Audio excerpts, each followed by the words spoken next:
तंगी है वो धर्मांतरण के प्रति बहुत जल्दी लालच में आ जाते हैं। अशिक्षा यानी जागृति की आवश्यकता है। अंधविश्वास फैलाकर पूजा पाठ के नाम पर वो लोग मतांतरण करवाते हैं। हम पूजा पाठ के विरोधी नहीं हैं। जिन्हें भगवान की भक्ति अंधविश्वास लगती है उन्हें देश छोड़ देना चाहिए, ये कहना है बाबा बागेश्वर। अक्सर हिंदू राष्ट्र की बात करने वाले बागेश्वर धाम के पीठाधीश्वर खुले मंचों से राष्ट्र एकता की बात करते हैं, खास तौर से हिंदुओं को जागृत करने की, जिस पर छत्तीसगढ़ में जहां भिलाई में उनका भव्य वाणी होनी चाहिए। Sir thank you. हिंदुओं को एकजुट होकर अपनी संस्कृति और परंपराओं की रक्षा की जरूरत है। लेकिन वहीं बाबा के मुहिम पर सियासी लड़ाई जारी है। अब सवाल ये उठता है कि क्या हिंदू कथावाचकों का राष्ट्र एकता और हिंदू राष्ट्र के लिए आवाज उठाना गलत है? क्योंकि जब भी कोई हिंदू धर्म गुरु राष्ट्र एकता की बात करता है तो सियासी पारा हाई होने लगता है। ब्यूरो रिपोर्ट, जी मीडिया। दर्शकों, आपने इस पूरे मुद्दे को लेकर अब तक जो बयान सुने उसके बाद आपके जहन में कई बातें आ रही होंगी। तो चलिए बिना देरी के हम चर्चा शुरू करते हैं। हमारे साथ इस वक्त जुड़ रहे हैं डॉक्टर जेपी पुष्पेंद्र दुबे जी महाराज, जो ज्योतिष एवं वैदिक आचार्य हैं। आपका बहुत बहुत स्वागत है डॉक्टर जेपी पुष्पेंद्र दुबे जी। जी sir thank you. Pushpendra Dubey ji, दर्शकों के जहन में ये बात जरूर आ रही होगी कि एक तरफ धर्मगुरु ये कहते हैं कि हम संस्कारों की अलग जगा रहे हैं, हम हिंदू समाज को एक कर रहे हैं, लेकिन सियासतदान क्या कभी से अलग ट्विस्ट या एंगल देने की कोशिश करते हैं? इससे आप किस तरह से दर्शकों को समझाएंगे? उनके जहन में भी तो कई तरह की बातें आ रही होंगी। जी सर, संतों को तथा सनातियों को, हिंदू सनातन धर्म को अपने समाज के लिए शास्त्र सम्मति विचार रखना चाहिए मंचों में, तथा हम समस्त भारतवासी भारत देश के हैं, सब एक हैं। सनातन धर्म हमारा है, किसी का अन्य समुदायों का प्रत्येक अलग अलग धर्म होता है। जितना धर्म हमारे लिए प्रिय है उनका भी धर्म उन लोगों को प्रिय है। अर्थात सर्वे भवन्तु सुखिनः सर्वे सन्तु निरामयाः। संतों को, विद्वानों को, महात्माओं को, यज्ञाचारों को, पीठाधीश्वरों को किसी भी तरह का शास्त्र के विरुद्ध शब्द नहीं बोलना चाहिए, शास्त्र सम्मति बोलना चाहिए। राजनेताओं से हटकर संतों की वाणी होनी चाहिए। किसी के प्रति अनिच्छा से, अविश्वास से शब्दों का प्रयोग नहीं करना चाहिए। सनातन धर्म के लिए हमें समस्त भारत को जोड़ने का प्रयास करना चाहिए। हम सनातनी हैं, सबको जोड़े, राममय कर दे, राम सिया मैं सब जग जानी, करहूं प्रणाम जोर जुग पानी। हमारे लिए सब कोई राम एवं हमारी जो माताएं हैं सीता रूप में हैं, हम सबको प्रणाम करते हुए सबका कल्याण की भावना चाहें और सब सुखी रहें। तथा महाराज जी, आपने बहुत बखूबी अच्छे तरीके से दर्शकों को समझाया है। आप बने रहे हमारे साथ। अब एक तरफ बयानबाजी है, दूसरी तरफ सियासत भी उफान पर है। सीएम साय ने भी धर्मांतरण के मुद्दे पर क्या कुछ कहा, वो भी आपको सुनना चाहिए। जैसे मैंने कहा कि इस तरह से फिर से उसको दोहराना नहीं चाहूंगा कि किसी का अशिक्षा, गरीबी, अज्ञानता का लाभ लेके उनको बहला फुसला के धर्मांतरण कराना कतई उचित नहीं है। कथावाचकों को लेकर चल रहे इस सियासी मुद्दे को लेकर हमारे एसोसिएट एडिटर रुपेश गुप्ता ने पूर्व डिप्टी सीएम टीएस सिंहदेव से बात की। खतरा है, हिंदू धर्म को खतरा है। सब एक हो जाओ, अपने आप को आदिवासी नहीं, एससी नहीं, जो समाज की व्यवस्था ने ढाला वो से मत देखो, हिंदू देखो। भारतीय क्यों नहीं, उसमें तो 100% आएंगे। सबसे बड़ी संख्या क्या है? हम सब एक हैं, हम सब मानव हैं, ये पूरा परिवार एक है, वासुदेवाय कुटुंबकम। तो 100% क्यों नहीं? जुगाड़ ये है कि ये जो 80% में से हमको अगर 40% मिल गया तो हम जीत जाएंगे।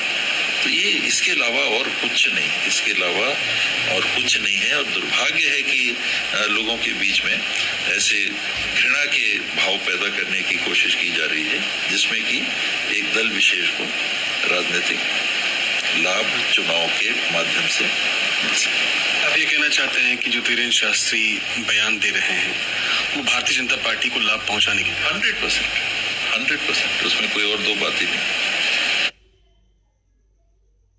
और हमारे साथ एसोसिएट एडिटर रुपेश गुप्ता भी जुड़ गए हैं रायपुर से, और दुर्ग से हितेश शर्मा भी जुड़ गए हैं, साथ ही महाराज जी भी लगातार जुड़े हो हमारे साथ।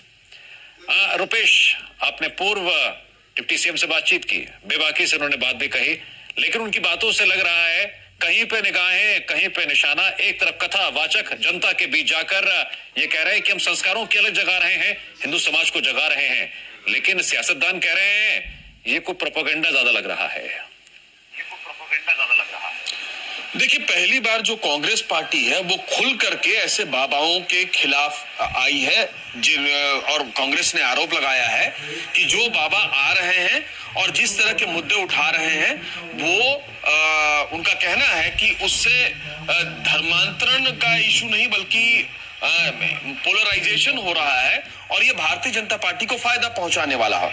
इससे पहले आपको याद होगा 3 दिन पहले पूर्व मुख्यमंत्री भूपेश बघेल ने बोला था कि जो कथावाचक आते हैं उनके जरिए अंधविश्वास को बढ़ावा होता है, और इस पर जो धीरेन्द्र शास्त्री हैं उन्होंने पलटवार किया था, तगड़ा हमला बोला था, और बोला था कि भूपेश बघेल को अगर ऐसा लगता है तो उनको हिंदुस्तान छोड़ देना चाहिए। धीरेन्द्र शास्त्री ने यह भी कहा था कि वो कुनकुरी जाएंगे जहां पे एशिया का सबसे बड़ा चर्च है और उसके सामने भी कथा करेंगे, और उन्होंने कहा था कि धर्मांतरण जो मुद्दा है वो काफी बड़ा मुद्दा है, इतना बड़ा मुद्दा है कि कैंसर भी उतनी बड़ी बीमारी नहीं है जितना बड़ा समाज में ये बीमारी है।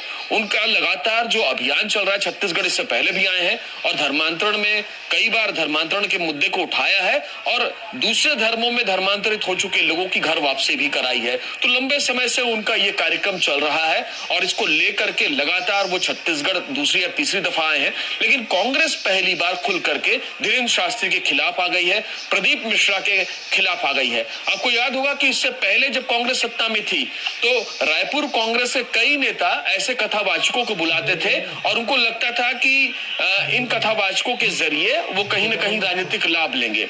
लेकिन 2023 में हार के बाद यहाँ की लीडरशिप को करीब करीब उन्होंने एक स्टैंड ले लिया है कि अब जो है ऐसे धर्माचार्यों जो कि धर्मांतरण और दूसरे ऐसे इश्यूज उठाते हैं जिसका डायरेक्ट या इनडायरेक्ट फायदा भारतीय जनता पार्टी को होता है, उसके खिलाफ वो लोग बोलेंगे। और शायद उसी स्ट्रेटेजी के तहत टीएस सिंहदेव और भूपेश बघेल जो कांग्रेस में प्रदेश में छत्तीसगढ़ में कांग्रेस के सबसे बड़े दो नेता माने जाते हैं, तो उनके इस बयान को इस तरह से देखना चाहिए कि अभी भले ही यहाँ पे सर्दी पड़ रही हो, लेकिन सियासी बाबा वर्सेस बाबा, टीएस बाबा एक तरफ, दूसरी तरफ दोनों बाबा, तो बाबा वर्सेस बाबा की जो अभी लड़ाई चल रही है, जुबानी जंग चल रही है, उसमें माहौल काफी गर्म है। एक और मुद्दे को लेकर आते हैं, हितेश शर्मा से बात करते हैं। हितेश, आपने धर्मांतरण से जुड़े कई केसेस को लेकर ग्राउंड रिपोर्टिंग तक की है।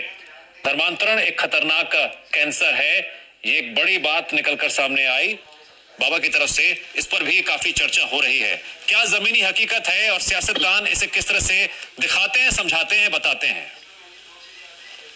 जी देखिए, बिल्कुल आपको बता दूं, धर्मांतरण का मुद्दा अब तक जो है वो वनांचल क्षेत्रों में ही रहा है। जशपुर, सरगुजा, बस्तर जैसे के इलाकों में धर्मांतरण होता रहा, लेकिन अभी कुछ सालों से हो ये रहा है कि मैदानी इलाकों में भी जमकर धर्मांतरण हो रहा है। जैसे दुर्ग का जो इलाका है, दुर्ग के इलाके में, रायपुर के इलाके में, यहाँ बहुत ज्यादा धर्मांतरण इन दिनों देखने को काफी मिला है।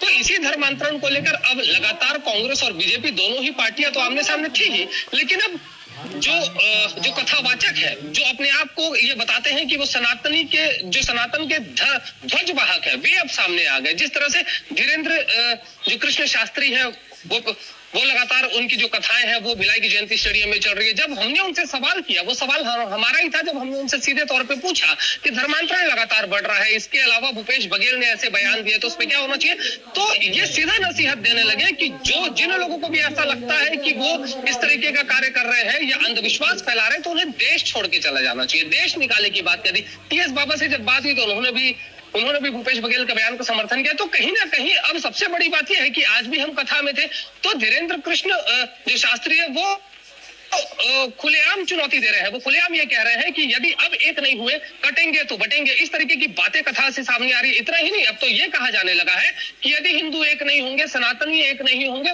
तो भारत बांग्लादेश बनने में समय नहीं लगेगा। उन्होंने बकायदा ये बता दिया कि 9 राज्य ऐसे हैं जहां हिंदू अल्पसंख्यक हो गए। सबसे बड़ी बात है, इसको लेकर के आप कहें। जी महाराज जी, अब तक आपने जो बातें सुनी, दर्शकों के मन में भी 2 बातें आ रही होंगी।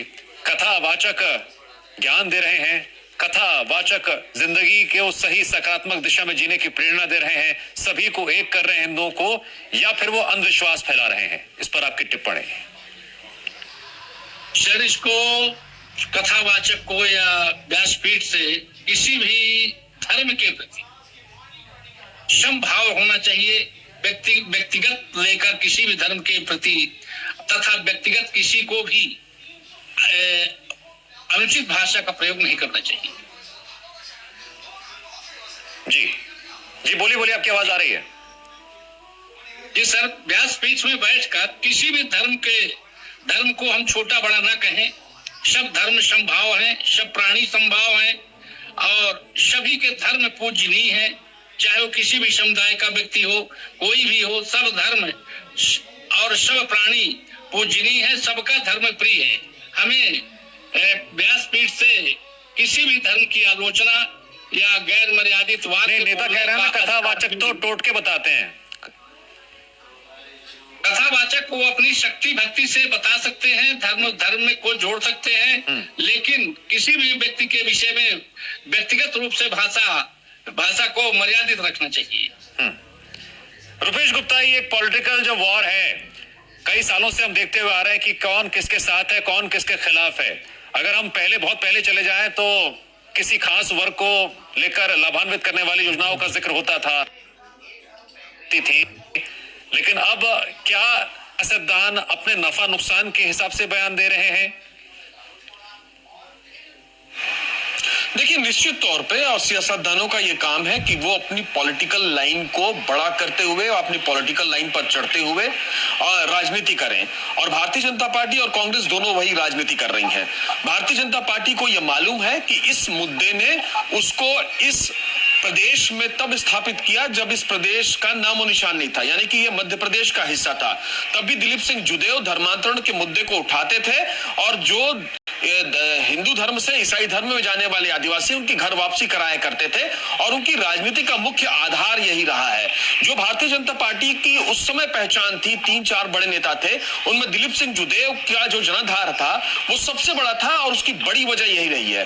और आदिवासी अंचल में, जैसा कि हितेश ने बताया कि पहले इस तरह की खबरें आती थी, लेकिन एक बात को भी समझना होगा कि जो आरोप है या जो विवाद है वो इस बात को लेकर के है कि गलत तरीके से प्रोपेगेंडा फैला करके, डर दिखा करके, बहला फुसला करके धर्मांतरण कराया जा रहा है, जो कि संविधान सम्मत नहीं है।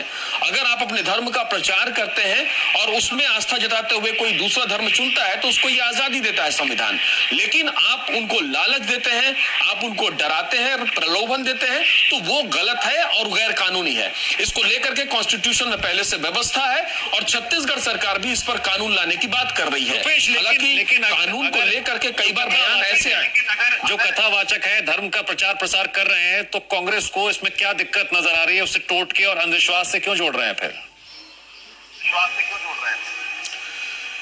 देखिए, एक प्रदीप मिश्रा जो कि कथावाचक हैं, उनके बयानों को लेकर के भूपेश बघेल ने ये बात कही थी और उनका ये कहना था कि अंधविश्वास को बढ़ावा देते हैं। हालांकि उनके कई वीडियोस ऐसे सामने आए हैं जिसमें कई सवाल उठे हैं और बहुत ज्यादा उसको लेकर के सवाल उठाए गए हैं और उसी को लेकर के भूपेश बघेल ने हमला बोला था।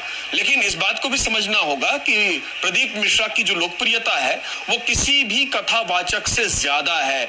लाखों महिलाएं जुटती हैं, उनकी कथा सुनती हैं और जो वो तरीका बताते हैं उन तरीकों को फॉलो करती हैं। तो लोग आस्थावान हैं, आस्था में यकीन रखते हैं, अपनी आस्था को प्रकट करते हैं और कहीं ना कहीं कांग्रेस को इसका नुकसान भी हो सकता है, क्योंकि जो ऐसा लगता है कि कांग्रेस के ऊपर लगातार इस तरह के आरोप लगते रहे हैं कि आस्था पर उसको यकीन नहीं है, हिंदू आस्थाओं पर भारतीय जनता पार्टी लगातार ये आरोप लगाती है। ठीक है। आज जब राजनांदगांव के सांसद ने भी इसी तरह का आरोप लगाया और कहा कि कांग्रेस हमेशा से सनातन विरोधी रही है, तो ये जो पॉलिटिकल लाइन है भारतीय जनता पार्टी, अपनी पॉलिटिकल लाइन पर भारतीय जनता पार्टी खड़ी है और तेज प्रहार कर रही है। कल भी मुख्यमंत्री विष्णुदेव साय ने कहा कि धर्मांतरण एक बड़ा मुद्दा है और उसी को बाबा ने उठाया है। तो ये एक बार फिर से जिस तरह की चर्चाएं अभी कांकेर की घटना जी की जो मैं जरा बारीकी से और जान लेता हूं हितेश शर्मा से। खत्म नहीं होती, उसके बाद जरा हितेश शर्मा से बात कर लेते हैं। हितेश, धर्मांतरण में ये लालच का जो एंगल निकलकर सामने आ रहा है,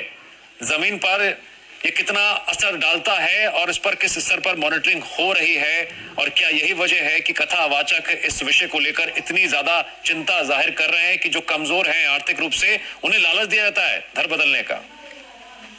जी देखिए, बिल्कुल ये बात बिल्कुल सच है कि धर्मांतरण को लेकर के छत्तीसगढ़ में लगातार पिछले कुछ दिनों से इस तरह की बातें सामने आती रही है कि धर्मांतरण तेजी से हो रहा है। इसमें कई तरह के लालच दिए जाते हैं, जैसे स्वास्थ्य, शिक्षा इत्यादि जो सुविधाएं होती है, जो मूलभूत सुविधाएं हैं, वो देने की बात सामने आती है। देखिए, बात घर वापसी की हो रही है तो अब जी मध्य प्रदेश छत्तीसगढ़ के दर्शकों को एक ताजा अपडेट दे दूं। कल बाबा बागेश्वर धीरेन्द्र कृष्ण शास्त्री जी का एक दिव्य दरबार जो लगता है वो कल भिलाई में लगने वाला है, जिसमें जी मध्य प्रदेश छत्तीसगढ़ सबसे पहले अपने दर्शकों को बता रहे हैं कि लगभग 12 ऐसे लोग होंगे जिनकी कल घर वापसी होगी। रिपीट कर रहा हूं, कल 12 ऐसे लोग होंगे जो कि हिंदू धर्म में वापसी करेंगे। सूत्र बता रहे हैं कि लगभग 12 लोग कल हिंदू धर्म में घर वापसी करेंगे बाबा बागेश्वर के मंच पर। अब देखिए, कल जो दिव्य दरबार है वो भी लगेगा। लगभग दोपहर 1 बजे से लेकर के 3 बजे तक दिव्य दरबार होगा, जहां पर भक्तों की पर्चियां निकाली जाएगी। इसको लेकर के जिला प्रशासन की तमाम तरह की व्यवस्थाएं हो गई और जो कथा करा रही है समिति वो भी पूरी तरह से तैयार है। अब देखिए, धर्मांतरण को लेकर के लगातार धीरेन्द्र कृष्ण शास्त्री जो है वो व्यासपीठ से लगातार बोल रहे हैं। आज भी उन्होंने कई बार कहा कि धर्मांतरित नहीं होना है, धर्मांतरण और मतांतरण से दूर रहना ही सनातनियों को पड़ेगा, वरना ये देश बांग्लादेश बनने लगेगा। उन्होंने बार बार बांग्लादेश का उदाहरण दिया। उन्होंने कहा कि बांग्लादेश की जो वर्तमान स्थिति है वो स्थिति कहीं आने वाले समय में महाराज जी हो जाए, इसीलिए कम से कम। महाराज जी, धर्म की महत्ता पर आपका संदेश? यही चाहूंगा कि धर्मांतरण पर रोक लगे और ये सब राममय, राम सिया में सब जग जानी, करहु प्रणाम जोर जुग पानी। धर्मांतरण जो है आर्थिक और ये स्वास्थ्य तथा परिस्थिति के कारण लोग भटक जाते हैं।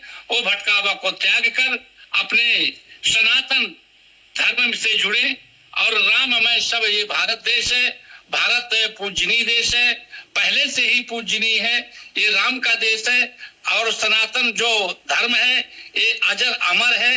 हमें धर्मांतरण के विषय में विशेष ये जो हमारे संत